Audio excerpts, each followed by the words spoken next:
اعوذ باللہ من الشیطان الرجیم بسم اللہ الرحمن الرحیم فخلف من بعدهم خلف اضاعوا الصلاة واتبعوا الشہوات فسوف يلقون غیا الا من تاب وآمن وعمل صالحا فاولئک يدخلون الجنة ولا يظلمون شیئا۔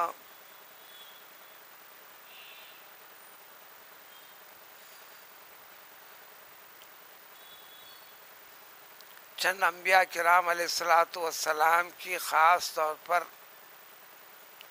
شان اور فضیلت اور مرتبہ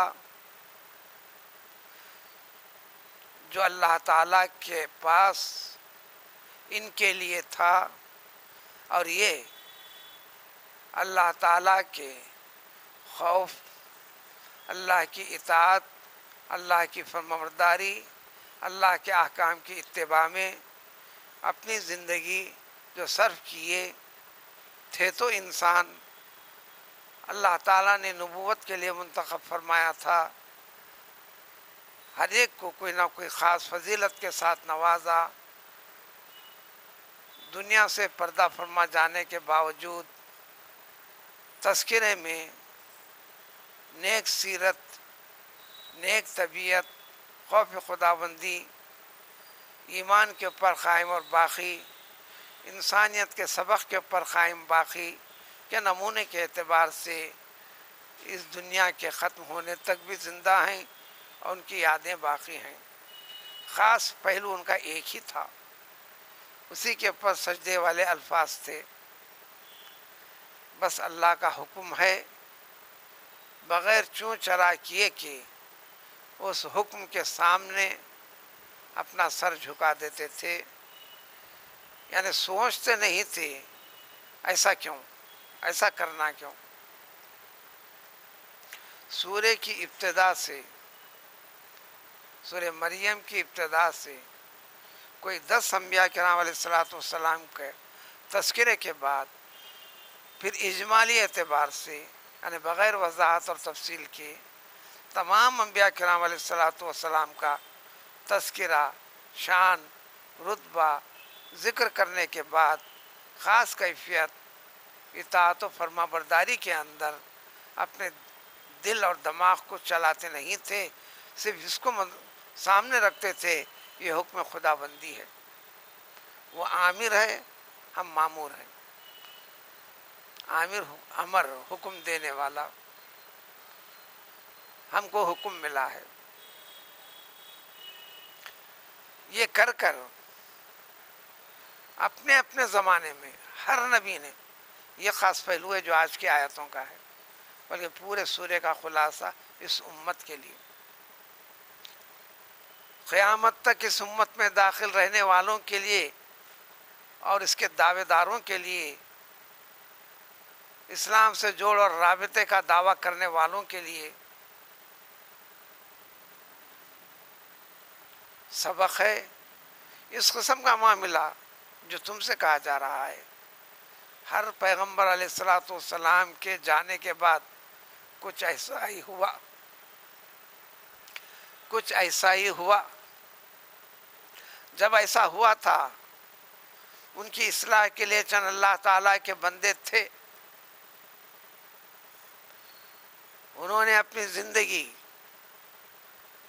دین اسلام سے جوڑ اور رابطے میں کا دعویٰ کرنے والوں کے لیے، جو غلط دعوے دار تھے، ان کے دعویٰ گیری میں غلطی کہاں ہے اس کی وضاحت کرنے والے، اس سے منع کرنے والے، ان کو روکنے والے، کسی نے کوشش کر کے روکتے ہوئے اپنے ہاتھ کو استعمال کیا، کسی نے اپنی زبان کے ذریعے سے روکتے ہوئے اکتفا کیا، کسی نے اپنے ایمان والے پہلو میں جو آخری درجہ ہے، خود ایمان کے تقاضوں پر قائم رہا، لیکن اس کو ہمت جرت ہوئی نہیں اپنی زبان سے کسی کو روکنے کی، اپنے ہاتھ سے کسی کو روکنے کی۔ اسی ایمان کے 3 مرحلے، ترجمے کے بعد بات سمجھ میں آ جائے گی۔ تو اللہ تعالیٰ نے خلفہ فخلف، یعنی ان سارے انبیاء علیہ الصلوۃ والسلام ان کی جد و جہد، اللہ کے بندوں کے اندر بندگی والی کیفیت، اطاعت کا جذبہ، انسانیت کا پہلو، دنیا کی زندگی کو دنیا کی حقیقت تک محدود رکھنا، آخرت کو ترجیح دینا، یہ تعلیم تربیت دے کر اپنے اپنے زمانے میں ہر نبی نے ایک جماعت پیدا کر دی. جیسا اس ہمارے زمانے میں ہمارے پیغمبر صلی اللہ علیہ وسلم نے ایک جماعت پیدا کر دی جس کو صحابہ کہتے ہیں، جس کو صحابہ کہتے ہیں. اللہ کے حکم کی اتباع کے لیے جوش اور تقاضا، محبت جو کہ ایمان کا تقاضا بھی ہے، جب ضرورت پڑی انہوں نے اپنے بچوں کی پرواہ نہیں کی، بچوں کو بھی چھوڑ کر وطن چھوڑ کر چلے گئے، اور جب ضرورت پڑی ہجرت کرنے کی ہجرت کر کے جان و مال صرف کرنے کی صرف کر دیے، اور اسی کیفیت کے اوپر پوری زندگی گزاری، اور اپنے بچوں کو بھی اپنی نسل کو بھی تربیت دی. پھر اس کے بعد خرابیاں ہونے لگیں. چنانچہ ترجمہ ہے ان تمام انبیاء کرام علیہ الصلوۃ والسلام کے اپنے اپنے زمانے میں ان کے مقررہ وقت پر ان کے رب نے ان کو اس دنیا سے منتقل کر دیا. دنیاوی مخلوق سے یہ پردہ فرما گئے تو ان کی تربیت کے نمونے چلتے رہے. پھر ان کی جب نسل ہونے لگی، دعویٰ تو رہا پیغمبری کا، ہم فلاں پیغمبر کے امتی، چنانچہ آج بھی کرتے ہیں. یہودی ہم موسیٰ علیہ السلام کے امتی، عیسائی ہم عیسیٰ علیہ السلام کے امتی، مجوسی یہ بھی ایک پیغمبر کے امتی دعوے میں، آتش پرست. اللہ نے فرمایا خرابی کہاں سے ہوئی؟ ان کے بعد ان کے جانشینی کا دعویٰ کرنے والے اچھے جانشین نہیں رہے، برے جانشین بنے. دعویٰ ہے، دلیل نہیں ہے، عمل نہیں ہے، نمونے جھلکیاں ہیں، حقیقت نہیں ہے. نام ہے، صحیح نام والی شخصیت نہیں. ایسا کیا ہوا؟ آخر میں چند نمونے ذکر کر دیے. سارے دین پر کنٹرول کرنے والی چیز ہے نماز، جو ہر نبی ہر پیغمبر کے ذریعے سے دین کے اوپر قائم باقی رہنے کے لیے ایک ریموٹ کنٹرول کے جیسی چیز ہے نماز.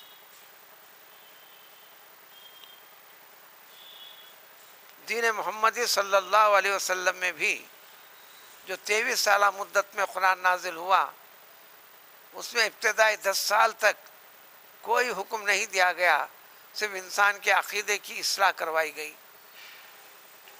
10 سال تک کی اصلاح کے بعد، ایمان کی حقیقت پیدا کرنے کے بعد، اس پر قائم رہنے کے لیے سب سے پہلے نماز فرض کر دی گئی. 5 نمازیں فرض ہوئی.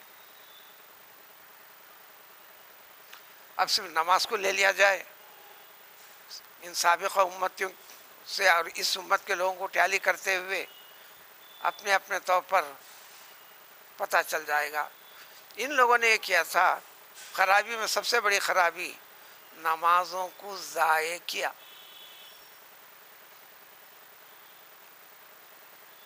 یعنی ویسٹ کیا، بیکار کر دیا. مطلب ہے کہ نمازیں پڑھے، مطلب ہے کہ نمازیں پڑھے، وقت میں نہیں پڑھے. اللہ کا تقاضا ہے وقت کے ساتھ جوڑیں، انسان کی روح کو وقت کے ساتھ جوڑ کے رکھیں.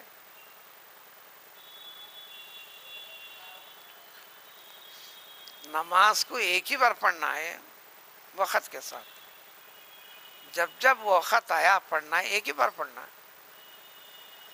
کوئی حکم ہوتا ہے تو حکم کی تعمیل ایک ہی بار کرنا ہے، بار بار نہیں کرنا ہے. نماز بار بار نہیں پڑھی جاتی، ایک ہی بار پڑھی جاتی. روزہ بھی بار بار نہیں رکھتے. زندگی آپ کو رمضان میں ملتی ہے تو روزے کے ساتھ زندگی گزارنے کا حکم ہے. فمن شہد منکم الشہر فلیصمہ. اگر تم زندہ ہو، بحین حیات ہو، سانسیں چل رہی ہوں اور رمضان کا مہینہ مل جائے تو اللہ نے حکم دیا کہ روزے کے ساتھ گزارنا. میں زندہ رہنا چاہتا ہوں، روزہ رکھنا نہیں چاہتا. اس لیے اللہ کے کسی حکم میں بندے کو اختیار نہیں. بالکل اسی طرح نماز کا بھی حکم ہے. جب جب وقت آپ کو ملے اس وقت میں ایک ہی بار پڑھنا ہے. اس لیے عصر کی نماز پڑھ لیے، پھر دوبارہ عصر کی نماز پڑھنے کا حکم نہیں ہے.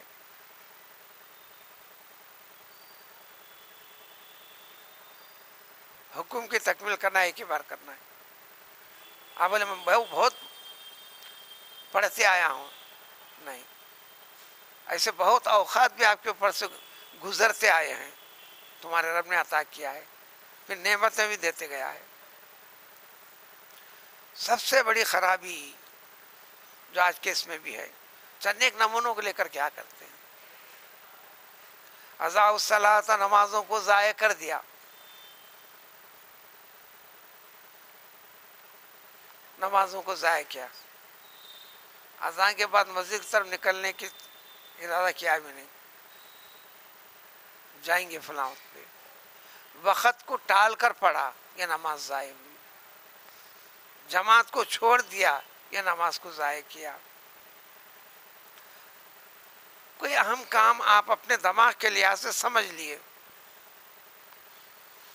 آپ کی زندگی، آپ کا اہم کام آپ کی زندگی سے زندہ رکھنے والی ذات اللہ کی ہے. اللہ سے بڑی ضرورت کوئی اور ہو ہی نہیں سکتی. لہذا یہ زیادہ کاروبار گراہک کا وقت ہے، نماز بعد میں پڑھ لیں گے. غلہ چھوڑو نہیں، سمجھ لیا اللہ کیسا بھی پکڑ لیں گے، غلہ نہیں ملتا. اور جتنا بھی ملے، ہاں اللہ کافی، غلہ کافی نہیں ہے. پوری رات گرا کھانے دو، ہاں میں نیند حرام کرنے تیار ہوں. مادی منفعت دکھ رہی نا، یہ نہ دکھنے والی منفعت، لیکن اس کے آثار زندگی میں دکھنے والے، آخرت میں ہمیشہ محسوس ہونے والے، پائے جانے والے، اس پہ یقین کی کمی ہے. کمال یہی ہے، انتہائی مصروفیت ہو گئی. جب اللہ کا حکم آ گیا اذان کے ساتھ، پہلے ادھر ترجیح دے دے، پھر اس میں لگ جائے. تو اللہ نے جگہ جگہ قرآن میں کہا کہ وابتغوا من فضل اللہ. اب اس کے بعد اس کا پیچھا کرو تو اس کے ساتھ اس چیز میں اللہ اپنے فضل کے ساتھ وہ چیز تم کو منتقل کرے گا، فضل کے ساتھ آئے گی. نمازوں کو ضائع کیا، بے وقت پڑھا، نمازوں کو ضائع کیا، خشوع خضوع کے ساتھ ادا نہیں کیا، نمازوں کو ضائع کیا، اس کا پورا اہتمام نہیں کیا، یا ریاکاری والا معاملہ کیا جو ضائع ہو جاتے ہیں. اور ان تمام چیزوں میں خرابی میں کیا چیز ہو گئی؟ واتبعوا الشہوات. اردو میں بھی استعمال ہوتا ہے لفظ مخصوص معنوں میں. اردو میں، عربی کے معنی شہوت کے معنی خواہش، مرضی، حرص، لالچ، دنیا داری، اپنی پسند پہ مرتے چلے جانا. کم و بیش ہر شخص سے، کم و بیش سب کے سب نے ایسے آزمائش کے گھڑیاں رکھ کے دیکھو، پیمانہ سامنے رکھو انسانیت کا، دکھے گا نہیں. کھانے میں تاخیر کر کے شادی والی محفلوں میں بھی دیکھ لو، کتنے شرفا دکھیں گے. دعوت دینے والا کو بھی وہ سب سے بڑا مسخرہ ہوتا ہے، سب سے بڑا مسخرہ ہوتا ہے. وہ لوگوں کو جمع کرتا ہے تاکہ اس کو وہ سین اس کو اچھا دکھتا ہے دماغ میں. مثال کے طور پر 100 آدمیوں کو بیٹھنے کا انتظام کرتا ہے کھانے کے لیے، تو 150 پونے 200 آدمی جمع ہونے کے بعد اب چھوڑ کر تماشا دیکھنا چاہتا ہے. ہر ایک کی قدر و منزل خود سمجھ میں آ جاتی ہے. انسانیت کے تقاضے دور دور تک نہیں، انسانیت کے تقاضے دور دور تک نہیں، بلکہ وہ بھی بد اخلاقی بھی کرتا ہے. دیکھیے سب گھس کے آ رہے ہیں، ان کو ہرگز بیٹھنا ہی نہیں دینا، اگرچہ کہ میں بلایا ہوں، عزت دیتا ہوں، بولا ہوں، چند سیٹ نکال کے رکھ دے، فلاں کو بیٹھانا ہے، اس کو نہیں، ان کو واپس کر باہر. سب سے بڑا ذلیل کرنے والا ہوتا ہے انسانیت میں. لیکن یہ جانے والوں میں بھی اتنی غیرت نہیں ہے کہ پورے کے پورے نکل کر بائی کاٹ کر کے نکل پڑے، ہے ہی نہیں. کرو 2-4 مرتبہ، بھلے تمہارے خاندان کا یا دوست احباب کے رشتے سے کتنا بھی قریبی ہوتا ہے کیوں نہیں. انسانیت کے لیے کرو، اخلاقیت کے لیے کرو، دین اسلام کی خاطر کرو. نہیں، کیونکہ ہم دنیا کے بندے ہیں. دنیا کو چھوڑنے کے بعد دنیا سے ہم کو جوڑ دو، پھر اس کے بعد کیا کہنا ہے کہہ لو آپ. تو شہوت، خواہش، غرض، خواہش، غرض، عام نعرہ بھی، ارے زندگی انجوائے کرو، انجوائے کرو، انجوائے انجوائے.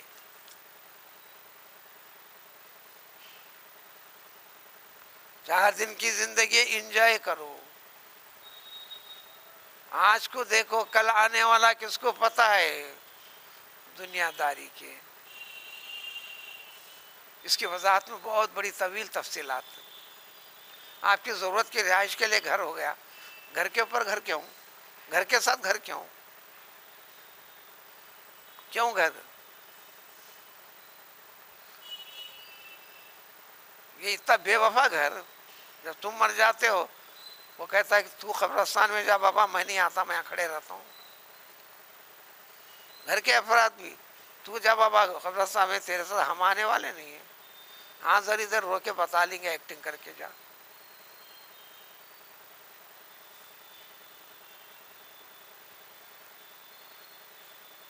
دنیا داری کے اندر مشغول، مال کے اوپر مال. جس کے پاس ہے اس کا اعلان ہے کہ مجھے کافی نہیں ہے.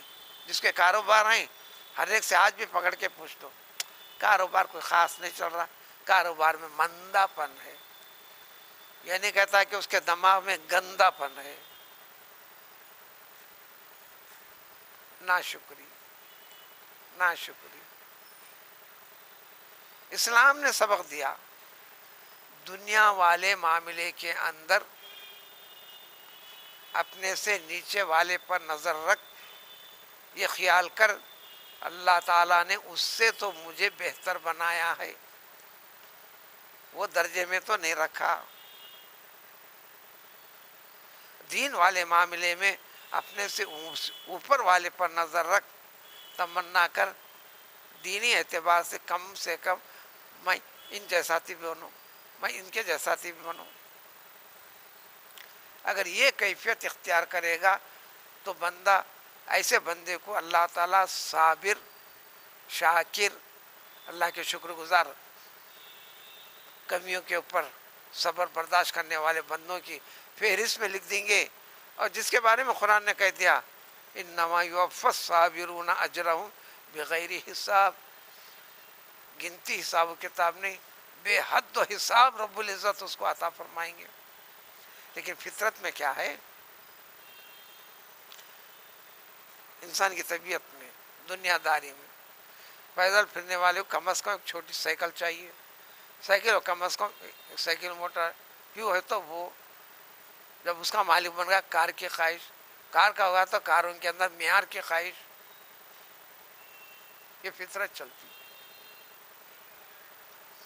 ایک اللہ والے مذکر تذکرہ کتابوں میں اور تفاسیر میں لکھا ہوا، وہ ذکر و شغل میں، ریاضت میں، جنگلوں کے اندر زندگی گزار رہے ہیں، اللہ اللہ اللہ اللہ، نفس کی سرکوبی کرتے ہوئے، درخت کے پتے کھاتے ہوئے، دنیا و دنیا داری کے مزوں سے دوری اختیار کرتے ہوئے، لیکن ایک تمنا ہوئی، چپل ہوتی تو اچھا تھا۔ اب دعائیں بھی شروع کر دے، بات ایک جوڑ چپل کی ضرورت ہے، رب دلا دے، یہ سیر و سیاحت ذرا سا آسان ہوگی۔ چلا چلا کئی دن گزرتے گئے، دعا چلتے گئی، دعا چلتے گئی۔ ایک دن اسی جنگل کے بیابانوں میں ایک ایسے شخص کا آمنا سامنا ہو گیا، وہ بیچارے کو دونوں پیر کٹے ہوئے ہیں،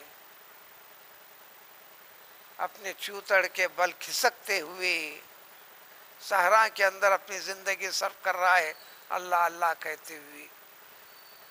یہ چپل کی خواہش رکھنے والے کی نظر جب اس پر پڑی، بے اختیار چیختے ہوئے ہاتھوں کو اٹھا دیا آسمان کی طرف، اے رب تیرا بڑا لاکھ لاکھ شکر ہے، مجھے چپل نہیں تو کیا کم سے کم پاؤں تو باقی رکھا، اس بے پاؤں والے جیسے شخص کے جیسا نہیں کر دیا۔ قناعت، شکر گزاری کی فکر حص والے پہلو کو رکھ کر ہر شخص کے لیے اس سے کم درجے والے لوگ نظر آئیں گے، اللہ نے اس سے تو اچھا رکھا نا، نہیں مجھے اتاتی ہونا تھا، وہ کتنے مزے میں، دیکھو وہ پھر کیسی شان کے ساتھ ہے، یہ دیکھنا نہیں۔ ہاں اس بارے میں بھی قرآن نے کہہ دیا، اللہ سے مانگو چاہے تو دے گا، اللہ کے دینے کا طریقہ یہ ہے، دنیا سے بے نیازی اختیار کرو، دنیا آ کے سامنے پڑتی ہے، دنیا کا پیچھا کرو، آتے رہتی چھوٹتے رہتی، آتے رہتی چھوٹتے رہتی، ذلیل کرتے ہوئے چلتے رہتی۔ یہ خرابی یہ ہوگی کہ واتبعوا الشہوات، مختلف قسم کے خواہشات، یعنی انجوائمنٹ کی چیزوں کے اندر اسی کے پیچھے پیچھے انسان بھاگ رہا ہے، جس کے نتیجے میں آخرت کا سبق بھول رہا ہے، خوف خداوندی بھول رہا ہے، احتیاط و تدابیر کو بھول رہا ہے۔ اگر ان کے بچنے کا ایک طریقہ ہے، اگر نہیں بچیں گے، انتقال ہو جائے گا، یہ فرصت نہیں ملے گی، تو ضرور ان کو بھی دوزخ کا وہ مقام جو غی نام کا ہے، جو سب سے زیادہ خطرناک ہے، یہ لوگ کافر سے زیادہ خطرناک، اس لیے سزا بھی خطرناک۔ ایمان کا دعویٰ، جنت میں لے جانے والی چیز کا دعویٰ، اس میں رہ کے اتنے بڑے بڑے خرابیاں کرنا، سزا بھی زیادہ ملے گی۔ نبی کریم صلی اللہ علیہ وسلم نے فرمایا، اللہ تعالیٰ نے ہر نبی کے زمانے میں، ہر نبی نے اپنی امت میں، امتی اس کو کہتے ہیں جو رسول کو مان لیا، اتباع کیا، یعنی اسلام کو قبول کر لیا، اپنی امت میں حواریین کو یا صحابہ کو پیدا کیا، یعنی سادی سیدھی انگریزی میں بولیں گے فالوورز کو، یعنی ان کے حقیقی مریدین کو پیدا کر دیا، ان کا حکم سر آنکھوں پر، اگر وہ کہہ دیں آگ میں کود جاؤ تو آگ میں کود کر بتا دیا، پانی میں چھلانگ لگا دو لگا کر بتا دیا۔ ایسے متبع فرما بردار ایک سے زائد مرتبہ رسول اکرم صلی اللہ علیہ وسلم سے بھی، صلح حدیبیہ کے بعد بھی، جنگ بدر کے موقع کے اوپر بھی، کیونکہ مکے والوں نے ایک وعدہ کر لیا، مدینے والوں نے ایک وعدہ کر لیا تھا، اے محمد صلی اللہ علیہ وسلم، آپ کی اتباع کرنے والے مکے سے مدینہ آ جائیں، آپ کے جان کی، آپ تمام لوگوں کے جان کی، مال کی، ایک ایک خون کے خطرے کی حفاظت کا ذمہ ہمارا ہے، اس وعدے پر قائم رہے۔ لیکن جنگ بدر جب ہوئی، مدینے کے حدود سے ہٹ کر دور ہے، جنگ تیار ہے، ہونے کو ہے، حضور صلی اللہ علیہ وسلم نے پھر بھی مشورہ طلب کرتے ہیں، فلاں پہ نظر ڈالتے ہیں، فلاں پہ ڈالتے ہیں۔ ایک چیز تھی کہیں مدینے والوں کو یہ خیال تو نہیں کہ یہ تو بات مدینے کے باہر ہو رہی. تشدید کراتے ہوئے جب نظر ڈالی تو انہوں نے کہہ دیا یا رسول اللہ صلی اللہ علیہ وسلم ہم پیغمبر موسیٰ علیہ السلام کے امتیوں کے جیسے نہیں ہیں. انہوں نے کہہ دیا تھا آپ اور اپنے بھائی صاحب جا کر جہاد کر کے کامیاب ہو کر ملک فتح کر کے ہمیں لا کر دیجئے، ہم آ کر رہیں گے. یہ کہہ کر ساتھ نہیں دیا تھا پیغمبر کا. ہم وہ نہیں ہیں، ہم نے آپ پر ایمان لایا ہے. اگر آپ فرمائیں گے آگ میں کود جاؤ تو ہم کود جائیں گے، سمندر میں چھلانگ لگا دو تو لگا دیں گے. ہم اپنے کیے ہوئے وعدے سے پیچھے ہٹنے والے نہیں، بس آپ حکم جاری فرما دیجئے. یہ فالوورز پیدا کیے تھے اور کیے بھی.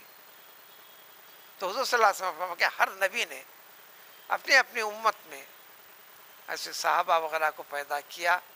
کیا کیا انہوں نے، اور یہ صحابہ بھی ایج کیے، اور حکم مسلمانوں کے ایج ہے اپنے رسول علیہ السلام کی سنت کی اتباع جوں کا توں کیے، اور پھر ان کے ذریعے سے رب العزت کے جتنے احکام دیے گئے بلا چوں چرا کے اتباع فرما برداری کرتے گئے.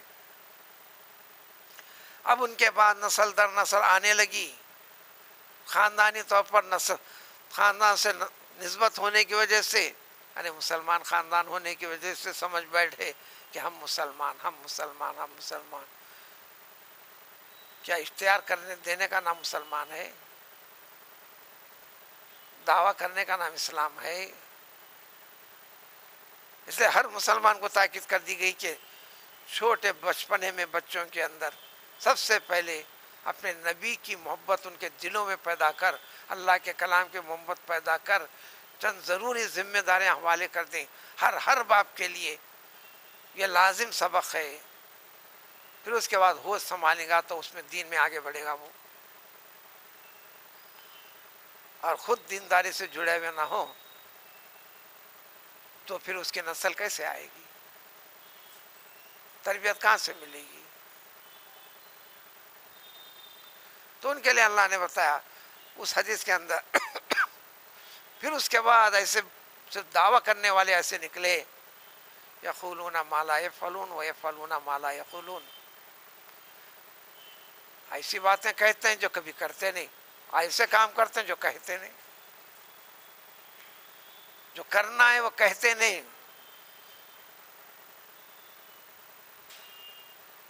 الٹا کرتے ہیں، صرف دعویٰ رہ جاتا ہے.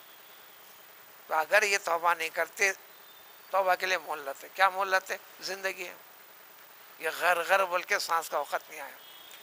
غرغر اسٹارٹ ہونے سے پہلے بھلے 4 5 10 منٹ آدھا گھنٹہ پہلے ہو توفیق بھی ہو جائے تو توبہ ہوتی تو اللہ تعالیٰ قبول کریں گے. یہ اس امت کے ساتھ خاص ہے. اگر یہ نہ کر سکا، مشکل یہ ہے وہ کب شروع ہونے والا کس کو معلوم، ملک الموت کب آنے والے کس کو معلوم، ملک الموت کب آنے والے کس کو معلوم.